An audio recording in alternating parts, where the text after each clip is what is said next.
नमस्कार, विजेताज रेसिपीजमध्ये तुमचं सर्वांचं स्वागत आहे। आता उन्हाळा चालू झालेला आहे आणि काहीतरी थंडगार प्यावंसं वाटतं आपल्याला नेहमीच। मग त्यावेळेला आपण मठ्ठा पितो। आता कैरीचं सीझन चालू झालेलं आहे, तर कैरीचं पन्हं पितो। त्यानंतर आपण सोलकढी पण पिऊ शकतो। तर मग चला आज आपण सोलकढी बनवणार आहोत। तर मी इथे 4-5 कोकम घेतलेले आहेत। तुम्ही त्याबदले कोकम आगळ घेतलात ना तरी काहीच हरकत नाही। मी इथे कोकम घेतलेला आहे। आता आपल्या यामध्ये पाणी टाकून एक 10 मिनिटांसाठी आपण असंच ठेवणार आहोत। एक नारळ फोडून घेतलेला आहे। त्यातलं खोबरं सगळं काढून घेतलेलं आहे, असे बारीक बारीक तुकडे करून घेतलेले आहे।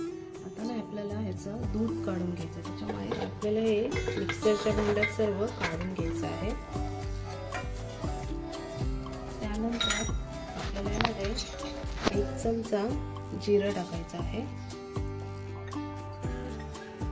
त्यानंतर इथे 1 मिरची टाकायची आहे आपल्याला।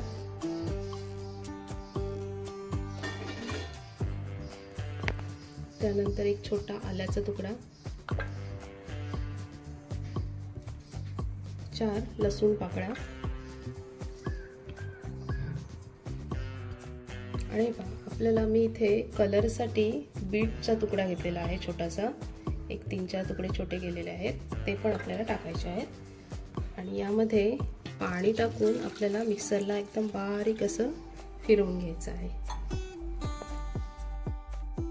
आता हे मी इथे मिक्सरला फिरवून घेतलेलं आहे। तुम्ही बघू शकता आपण बीट टाकले ना, त्याच्यामुळे कलर बघा किती मस्त आलेला आहे। आता आपल्याला ना हे गाळून घ्यायचं आहे। आता मी एक कॉटनचा रुमाल घेतलेला आहे, त्यामध्ये आपण हे गाळून घ्यायचं आहे।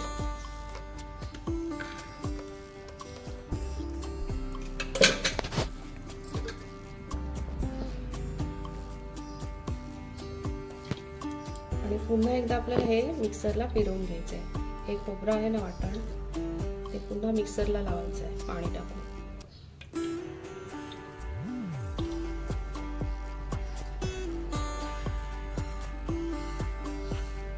पाणी आहे ना हे सर्व काढून घ्यायचं आपल्याला।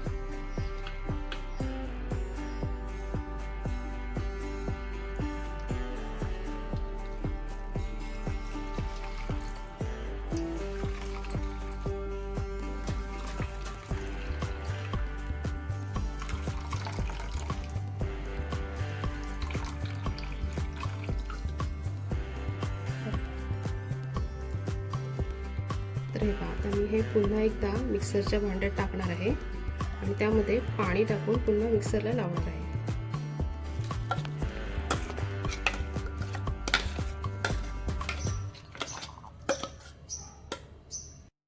आता मी हे पुन्हा एकदा मिक्सरला फिरवून घेतलेलं आहे। पुन्हा हे चांगलं व्यवस्थित त्यातलं पाणी काढून घ्यायचं आहे। आपल्याला जेवढं पाणी निघतंय ना हे खोबऱ्याचं दूध, तेवढं आपल्याला काढून घ्यायचं आहे। तुम्ही बघू शकता आपल्या बीटमुळे ना कलर मस्त आलेला आहे।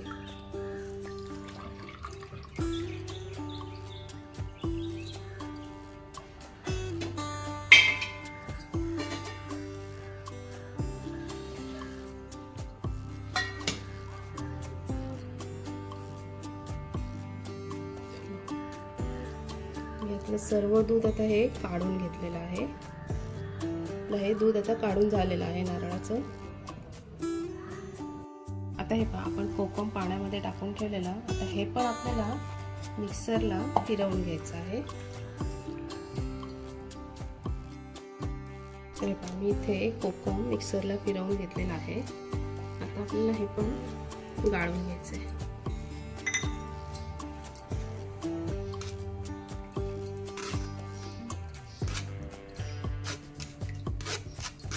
कोकमचा रस ना आगळ किंवा असं कोकम मिक्सरला फिरवून टाकलं ना, ते तुम्ही तुमच्या आवडीप्रमाणे किती कमी जास्त करू शकता तुम्ही।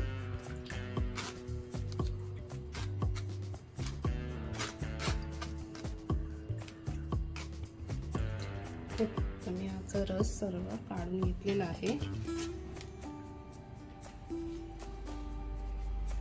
आपल्या सोलकढीचा कलर बघा, तुम्ही बघू शकता किती मस्त आलेला आहे. आता आपल्याला त्यामध्ये चवीनुसार मीठ टाकायचं आहे. त्यानंतर 1 चमचा साखर टाकायची आहे आणि आता चांगलं मिक्स करून घ्यायचं आहे.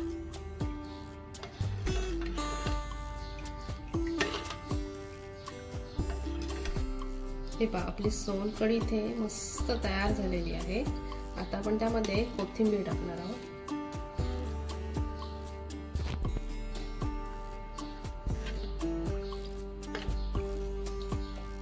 आणि आता सर्व करूया.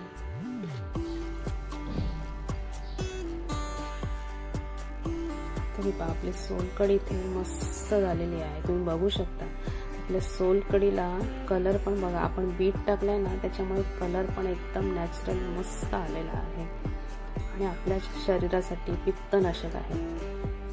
बघा किती छान दिसते आपली सोलकढी. आपण ही कधीही करू शकतो आणि कधीही पिऊ शकतो.